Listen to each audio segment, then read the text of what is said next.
Good morning, students. Students, today I am going to start third chapter of Business Studies, class 11th, that is Public, Private and Global Enterprises. Students, again, this chapter is also very important from your examination point of view. तो देखिए student, सबसे पहले आपको private sector का meaning पता होना चाहिए। Private sector enterprises क्या होती हैं? तो देखिए, the private sector consist of the business owned by individuals और a group of individuals. Private sector enterprises वो एंटरप्राइजेस होती हैं या वो बिजनेस होते हैं जो किसी एक प्राइवेट इंसान ने बिजनेस खोला होगा या किसी ग्रुप ऑफ इंडिविजुअल्स ने वो बिजनेस खोला होगा। ठीक है। The various form of organization are sold, proprietorship, partnership, joint Hindu family business, cooperative society and company. ये हमने चैप्टर नंबर 2 में पढ़ा था, फॉर्म ऑफ बिजनेस ऑर्गेनाइजेशन। तो जो हमने फॉर्म्स पढ़ी थी बेटा, वही हमारी प्राइवेट सेक्टर एंटरप्राइजेस की फॉर्म थी।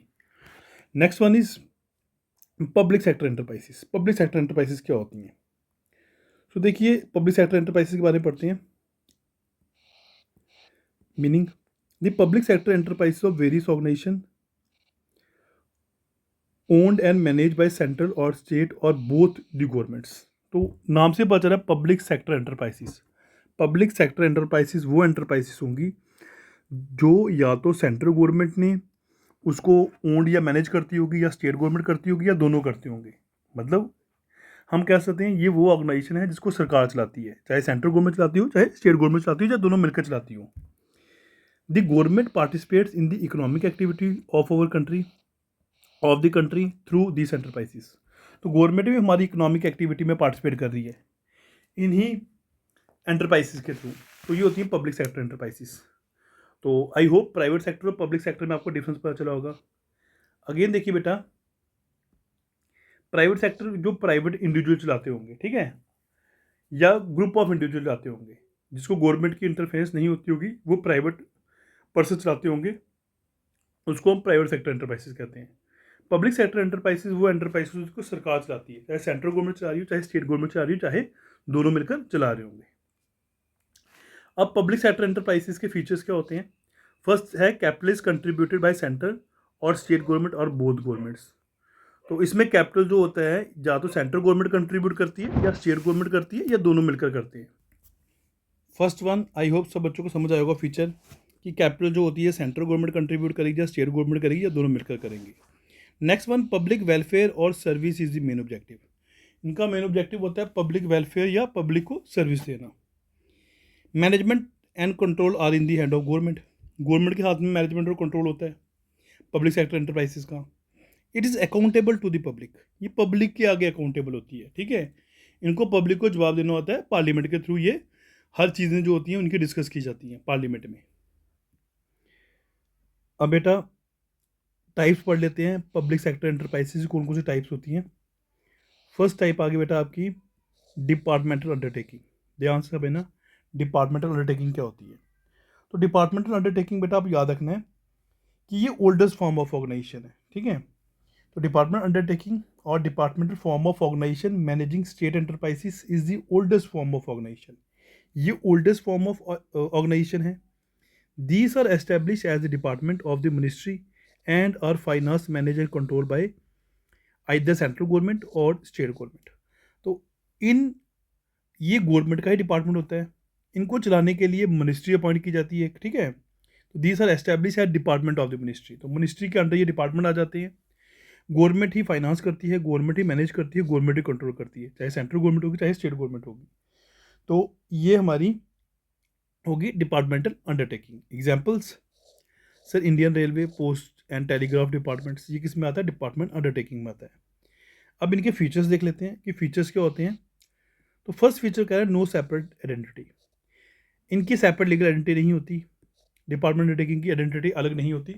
इनकी आइडेंटिटी वही होती है जो गवर्नमेंट की होती है, तो इनकी अपनी आइडेंटिटी अलग नहीं होगी। Next one is finance. It is financed by annual budget, allocation of the government and all its earning go to the government treasury. So इनको फाइनेंस भी गवर्नमेंट करती है और जो पैसा इनकी अर्निंग होती है वो भी गवर्नमेंट के ही खाते में जाता है, मतलब गवर्नमेंट के ट्रेजरी में जाता है ये। Next one is audit and accounting and audit. The government rules relating to audit and accounting are applicable to it. तो गवर्नमेंट के रूल्स ही यहाँ पे भी एप्लीकेबल होते हैं, जैसे बाकी जगह पे एप्लीकेबल होते हैं, सरकार इनको भी उसी तरीके से ही ट्रीटमेंट करती है, तो इनके ही ऑडिटिंग और अकाउंटिंग के रूल भी यहाँ पे एप्लीकेबल होते हैं। Staffing, these employees its employees are government employees and are recruited and appointed as per the government rules. तो यहाँ पे जो काम करते हैं वो गवर्नमेंट एम्प्लॉयज ही होते हैं और गवर्नमेंट के रूल्स के अकॉर्डिंग उनको अपॉइंट किया जाता है। अकाउंटेबिलिटी, तब मैं बताया these are accountable to the concern ministry, ये कंसर्न मिनिस्ट्री के आगे अकाउंटेबल होते हैं। अब इनके मेरिट्स देख लेते हैं। मेरिट्स क्या होते हैं डिपार्टमेंट टेकिंग के? फर्स्ट मेरिट है, it is more effective in achieving the objectives laid down by the government as it is under the direct control of the government. First objective कहता है कि ये बड़ा इफेक्टिव है, जो गवर्नमेंट ने ऑब्जेक्टिव्स रखे हुए हैं उसको पाने के लिए बड़ा काम करता है ये डिपार्टमेंट अंडरटेकिंग, क्योंकि गवर्नमेंट का डायरेक्ट कंट्रोल होता है यहाँ पे। Next, it is source of government income as its revenue goes to the government treasury. तो ये गवर्नमेंट की इनकम का काम कर रहा है, क्योंकि इसका पैसा जो गवर्नमेंट की ट्रेजरी में जाएगा, तो यहाँ पे गवर्नमेंट की इनकम के लिए भी एक किस्म का काम कर रहा है। Next one is accountable to the parliament for all its action which ensures proper utilisation of fund. हर एक बात इनकी पार्लियामेंट में डिस्कस होती है और पार्लियामेंट के आगे ये अकाउंटेबल हैं, तो इसलिए इनका जो भी वर्क हो रहा होगा वो प्रॉपर तरीके से हो रहा होगा और फंड्स की भी प्रॉपर यूटिलाइजेशन होती होगी, चीटिंग नहीं होती होगी। It is suitable for the activities where secrecy and strict control is required like defence production extra defence production. तो कहते हैं यहाँ पे स्ट्रिक्ट कंट्रोल की ज़रूरत होती है, सीक्रेसी की ज़रूरत है। डिफेंस हो गया, रेलवे हो गया, ठीक है, या एटॉमिक एनर्जी हो गया, तो इन जगहों के लिए क्या होता है, यहाँ पे स्ट्रिक्ट हमें कंट्रोल चाहिए, सीक्रेसी चाहिए होती है, तो उनके लिए डिपार्टमेंट अंडरटेकिंग सबसे बेस्ट ऑप्शन है। हर चीज़ के मेरिट्स होते हैं तो बेटा डीमेरिट्स भी होते होंगे।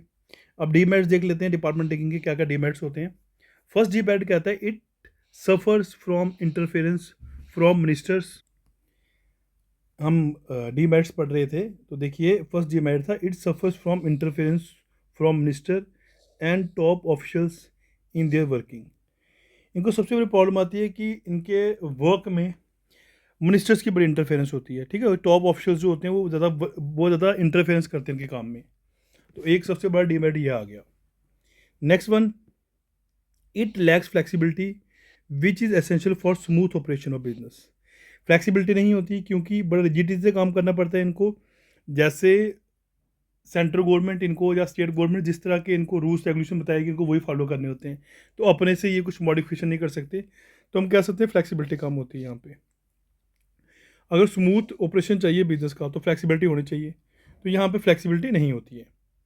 Next one is it suffer from red tapism in day to day work. Red tapism का मतलब होता है कि डिले होना काम का, क्योंकि आपको पता है ये ऑफिशियली काम होते हैं, तो हर काम में यहाँ पे डिले होता रहता है। सो हम इसको इस फॉर्म में भी कह सकते हैं कि रेड टेपिज्म में हम ये गवर्नमेंट का एक सिस्टम होता है, आइटम है एक, जिसमें रेगुलेशंस होते हैं, बहुत ज़्यादा फॉर्मल रूल्स होते हैं, तो ज़्यादा वर्क करने में इनको डिफ़िकल्टी होती है। Next one is these organizations are usually insensitive to the consumer needs and do not provide goods and adequate services to them। ये ऑर्गेनाइजेशन ज़्यादातर ना कस्टमर की नीड को लेकर इतनी ज़्यादा सेंसिटिव नहीं होती, तो उनको उस तरह के गुड्स या उस तरह की सर्विसेज नहीं प्रोवाइड करवा पाती, तो ये सबसे बड़ा डीमेरिट आता है। Next one is such organizations are manage by civil servants. इनकी मैनेजमेंट जो होती है सिविल सर्वेंट्स करते हैं, IAS ऑफिसर्स करते हैं, and government officials which may not have necessary expertise and experience in management. अब सिविल सर्वेंट्स हो गए, गवर्नमेंट ऑफिशियल्स हो गए, उनको मैनेजमेंट को लेकर कितनी ज़्यादा नॉलेज होगी, बहुत कम नॉलेज होगी। अगर MBA होल्डर बच्चे होते तो बेटर तरीके से कर पाते, या बिजनेसमैन होता बेटर तरीके से कर पाता, क्योंकि ये कमर्शियल पर्पज़ के लिए काम कर रही है ये ऑर्गेनाइजेशन। तो यहाँ पे अगर सिविल सर्वेंट्स होंगे या गवर्नमेंट ऑफिशियल्स होंगे तो हम कह सकते हैं कि सर इनकी जो मैनेजमेंट में प्रॉब्लम आएगी, क्योंकि मैनेजमेंट करने के लिए एक्सपर्टाइज पर्सन चाहिए, तो एक्सपर्टाइज पर्सन जो होते हैं बिजनेस रिलेटेड ही होते हैं, तो यहाँ पे इनको ये प्रॉब्लम आ रही होगी, तो ये इसके डीमेरिट्स हो गए। अब स्टूडेंट्स सेकंड वन जो पब्लिक सेक्टर एंटरप्राइजेस के अंदर ऑर्गेनाइजेशन आती है उसका नाम है स्टैट्यूटरी कॉर्पोरेशन, इसको हम पब्लिक कॉर्पोरेशन भी बोलते हैं, ठीक है। तो देखिए ये कैसे एस्टेब्लिश होती है, it is establish under the special act pass in the parliament और स्टेट लेजिस्लेटिव असेंबली। इनको फॉर्म करने के लिए एक स्पेशल एक्ट पास किया जाता है पार्लियामेंट में या स्टेट लेजिस्लेटिव असेंबली में, तो स्टैट्यूटरी कॉर्पोरेशन जो होती हैं वो फॉर्म हो जाती हैं। Its objectives powers functions are clearly defined in the special act. इनके ऑब्जेक्टिव्स, इनकी पावर्स, इनकी फंक्शंस वो प्रॉपर तरीके से इनके एक्ट में बताया गया होता है कि इनकी क्या पावर्स हैं, क्या ऑब्जेक्टिव्स हैं, क्या फंक्शंस हैं। Example sir life insurance corporation हो गया, यूटीआई हो गया, ठीक है, United unit trust of India. अब फीचर्स की बात करते हैं। फीचर से आपको प्रॉपर तरीके से समझ आ जाएगी कि क्या क्या बताया गया हो इसमें। It is establish under the special act which defined its object powers and function. तो मैंने बताया एक स्पेशल एक्ट के थ्रू ये स्टैट्यूटरी कॉर्पोरेशन फॉर्म होती है, जो पार्लियामेंट में एक एक्ट पास होता है, तो उसमें इसकी पावर, ऑब्जेक्टिव्स या फंक्शंस बताए गए होते हैं। It has separate legal identity, इनकी सेपरेट लीगल आइडेंटिटी होती है। Its management is vested in the boards of director appointed और नॉमिनेटेड बाय गवर्नमेंट। इनकी मैनेजमेंट जो होती है बोर्ड ऑफ डायरेक्टर्स के हाथ में होती है, जिनको गवर्नमेंट नॉमिनेट करती है या अपॉइंट करती है। It has own staff recruit and appointment as per the provision of the act. इनका अपना स्टाफ होता है, अपने तरीके से रिक्रूटमेंट करते हैं, अपने तरीके से अपॉइंटमेंट करते हैं, जैसा एक्ट में बताया गया होता है उसके अकॉर्डिंग ये काम करते हैं। This type of enterprise is usually independently financed. इनको फाइनेंस के लिए गवर्नमेंट पे डिपेंड नहीं होना पड़ता, इनका फाइनेंस ये खुद ही लोन शोन ले सकते हैं, ठीक है। It obtain funds from boring from government और फ्रॉम पब्लिक और थ्रू अर्निंग्स। तो मैं बताया आपको ये फंड्स बारो कर सकते हैं, गवर्नमेंट से कर सकते हैं, पब्लिक से कर सकते हैं, या किसी और सोर्स से भी कर सकते हैं। It is not subject to same as accounting and audit rule these which are applicable to the government departments. So हम कह सकते हैं इनमें जैसे बाकी डिपार्टमेंट्स में ऑडिटिंग होती थी या अकाउंटिंग रूल्स जो होते थे, इसमें वो नहीं होते, इनमें वो नहीं होते। जैसे बाकी डिपार्टमेंट में एप्लीकेबल होते थे, इनमें वो नहीं होते हैं। अब इनके मेरिट्स की बात करते हैं। मेरिट्स में क्या आता है? Internal autonomy. इनकी इंटरनल ऑटोनॉमी होती है, मतलब काम करने की आज़ादी होती है इनको। It enjoys good deal of autonomy in its day to day operation and is free from political interference. तो सबसे इंपॉर्टेंट पॉइंट यही है कि इंटरनल ऑटोनॉमी होती है इनको, ये अपने तरीके से काम कर सकते हैं, डे टू डे ऑपरेशन अपने तरीके से कर सकते हैं, पॉलिटिकल इंटरफेरेंस नहीं होती। Second one is quick decision. ये डिसीजन बड़े जल्दी लेते हैं। It take prompt decision and quick actions at it is free from the prohibitory rules of government. So मैंने बताया कि ये डिसीजन जल्दी ले लेते हैं, क्विक एक्शन लेते हैं, क्योंकि ये फ्री होते हैं, इनको कोई गवर्नमेंट के रूल्स रेगुलेशन फॉलो नहीं करने होते, ज़्यादा फॉलो नहीं करने होते। Parliamentary control, their performance is subject to the discussion in the parliament which ensure proper use of money. तो इनकी जो परफॉर्मेंस होती है वो प्रॉपर तरीके से पार्लियामेंट में डिस्कस होती है, तो उससे ये पता चलता है कि मनी की प्रॉपर यूटिलाइजेशन हो रही है यहाँ पे। Next one is efficient management. Their directors and top executives are professional and expert of different fields. तो इनके डायरेक्टर्स जो होते हैं, टॉप एग्जीक्यूटिव्स जो होते हैं, वो प्रोफेशनल होते हैं, एक्सपर्ट होते हैं, डिफरेंट डिफरेंट फील्ड्स में बेटर तरीके से काम कर पाते हैं। सो ये मेरिट आ गए स्टैट्यूटरी कॉर्पोरेशन के। अब जिसके मेरिट है उसके डीमेरिट भी होंगे। तो डीमेरिट में पहला डीमेरिट आता है, in reality there is not much operational flexibility, it suffers from lot of political interference. कहते हैं कि ऊपर तो मेरिट में बताया गया हुआ कि यहाँ पे ऑपरेशनल फ्लेक्सिबिलिटी है, पर कहते हैं रियलिटी में ऐसा नहीं होता, पॉलिटिकल इंटरफेरेंस बहुत ज़्यादा होती है यहाँ पे। Next, usually they enjoy monopoly in their field and do not have profit motive due to which their working turns out to be inefficient. तो कहता है एक तो इनकी फील्ड में मोनोपोली होती है, मतलब ये अकेले ही काम करने वाले होते हैं, कॉम्पिटिटर कम होते हैं, और इनका प्रॉफिट मोटिव नहीं होता, तो हम कहते हैं कि वर्किंग थोड़ी इनएफिशिएंट होती है, अच्छे तरीके से काम नहीं कर पाते। Next one is when there is dealing with public rampant corruption exist. तो कहते हैं इनको पब्लिक डील करने जब करना पड़ता है तो करप्शन ज़्यादा हो जाती है यहाँ पे। This public corruption is suitable for undertaking requiring monopoly powers, example public utilities. So मैंने बताया यहाँ पे करप्शन ज़्यादा हो जाती है।